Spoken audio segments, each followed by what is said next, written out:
साथीहरू दिउँसोको खाना खाँदैछु। आज चाहिँ यो के सब्जी नभन्नुहोस् है साथीहरू, यो चाहिँ खोर्सानी हो, बोडी हो। यो चाहिँ बोइल सब्जी है, उसिनेको सब्जी। यसमा तेल मसला केही पर्दैन। यहाँ छ टमाटरको चटनी। बोइल सब्जी चाहिँ यसमा बनाएको छ। हेर्नुहोस् है के मिसाएको छ भने यहाँ फ्रेन्चबिन, आलु, टमाटर, बैगुन है, अनि सबै मिसाएर यसरी बनाउँछ बोइल सब्जी। खोर्सानी सबै हाल्नुपर्छ।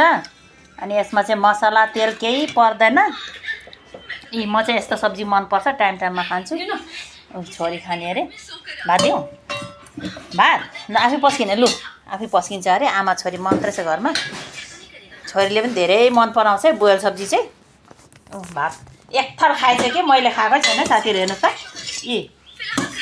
अझै पस्किँदैछ। त्यस्तो मिठो लाग्यो मैले बनाएको हो। बोइल सब्जी यति टेस्टी हुन्छ है साथीहरू। बोइल सब्जी हेर्नुहोस् है, उसिनेको कसरी खाने भन्छ है। यो टमाटरको चटनी हो, यसरी खानुपर्छ। झन् बाँसको तामा हाल्नुपर्छ, कस्तो मखमख सेन्ट आउँछ नि त है।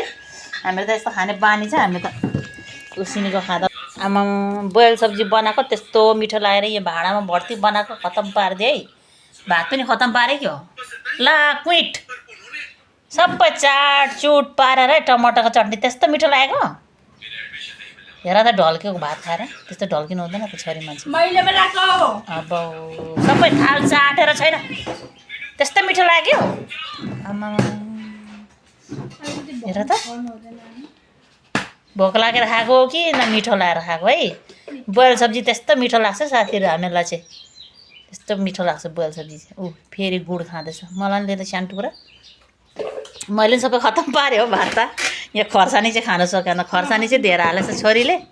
मलाई पनि लिएन गुड मिठाई खाउँ न। फेरि हेर थालमा हालेर खानुपर्छ त्यसरी। भातको भाँडामा हालेर खानु हुँदैन है, जुठो हाल्नु हुँदैन। सबै माझेर राख्छ अरे। यो पनि सबै माझ, सब्जी पनि छैन।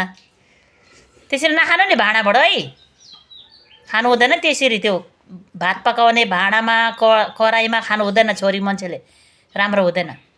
त्यसमै पकाएर पाहुनाहरूलाई पनि दिनुपर्छ भात। घिन लाग्छ छि। पकाउने होइन, यो त खनाउने हो। तर पनि खनाउने भयो भने भातको भाँडामा कराईमा भात खाएको चाहिँ राम्रो लाग्दैन। दुनियाँले फेसबुकमा कराईमा भात खाएर देखाउँछ, भाँडामा भात खाएर देखाउँछ, माम्री कटाएर त्यहीँ गम खान्छ नि। त्यस्तो खानु हुँदैन है। भात पकाउने कराई भाँडाकुँडा चाहिँ चोखो राख्नुपर्छ है। पन्याउले पस्किनुपर्छ। राम्रो होइन, अलक्षिण हो। त्यस्तो राम्रो लाग्दैन। त्यो दुनियाँलाई देखाएर के पाउँछ त्यो। फेसबुकमा लाइक पाउनुको लागि कालो कालो कराईमा बसेर भात खाइटो पाल्छ।